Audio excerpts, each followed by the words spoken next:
தேமுதிக நிறுவன தலைவர் கேப்டன் விஜயகாந்த் இன்று காலமானார். இந்நிலையில் அவர் தமிழக எதிர்க்கட்சி தலைவராக இருந்தபோது அப்போதைய முதலமைச்சர் ஜெயலலிதாவுடன் ஏற்பட்ட மோதல் குறித்த பிளாஷ்பேக் நினைவலைகளை பலரும் பகிர்ந்து வருகின்றனர். கடந்த 2011ஆம் ஆண்டு சட்டப்பேரவை தேர்தலில் அதிமுகவுடன் கூட்டணி வைத்து தேமுதிக போட்டியிட்டது.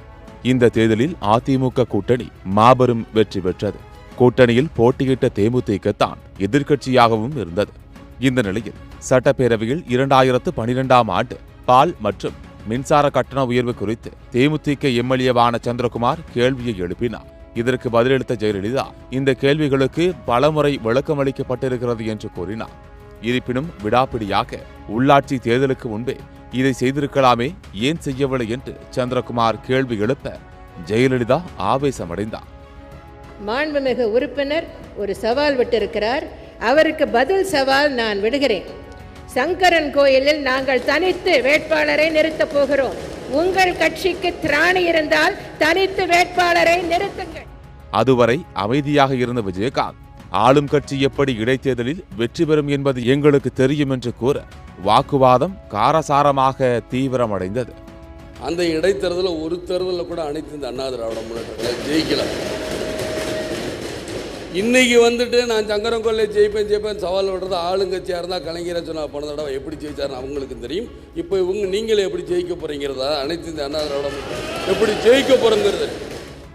அப்போது யாரால் கூட்டணிக்கு வெற்றி கிடைத்தது என்ற பேச்சும் எழுந்தது. ஜெயலலிதாவும் விஜயகாந்தும் நேரடி வாக்குவாதத்தில் ஈடுபட்டனர். அப்போது பேசிய ஜெயலலிதா, இவர்களுடன் கூட்டணி சேர்ந்து அனைத்து இந்திய அண்ணா திராவிட முன்னேற்ற கழகம் தேர்தலை சந்தித்ததே என்று நினைக்கும் போது நான் வருத்தப்படுகிறேன். உள்ளபடியே அதற்காக வருத்தப்படுகிறேன், வெட்கப்படுகிறேன். இதனையடுத்து விஜயகாந்த் மற்றும் தேமுதிக எம்எல்ஏக்கள் கடும் அமளியில் ஈடுபட்டனர். இப்ப திருட்டுத்தனமா ஓட்டு போட நீங்களும் தான் சொன்னீங்க. நீங்களும் தான் அந்த இதுல வந்து எலக்ட்ரானிக்கல் சொல்லி முடிச்சிடுறேன், அப்புறம் நீங்க பேசுங்க. எலக்ட்ரானிக்கல் ஓட்டுல தவறுன்னு எல்லாரும் தான் கோர்ட்டுக்கு போனோம்.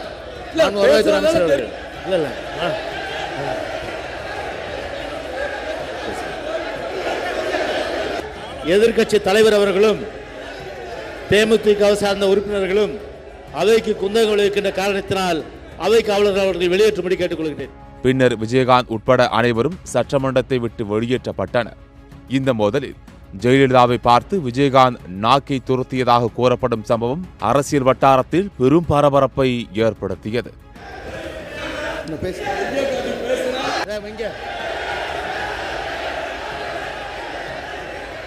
ஆனால் பின்னாட்களில் அவர் ஜெயலலிதாவை பார்த்து அப்படி செய்யவில்லை என்று அவரது ஆதரவாளர்கள் விளக்கம் அளித்தனர். இருப்பினும் தற்போது வரை இந்த மோதல் சம்பவம் சட்டமன்ற வரலாற்றில் மறக்க முடியாததாக இருந்து வருகிறது.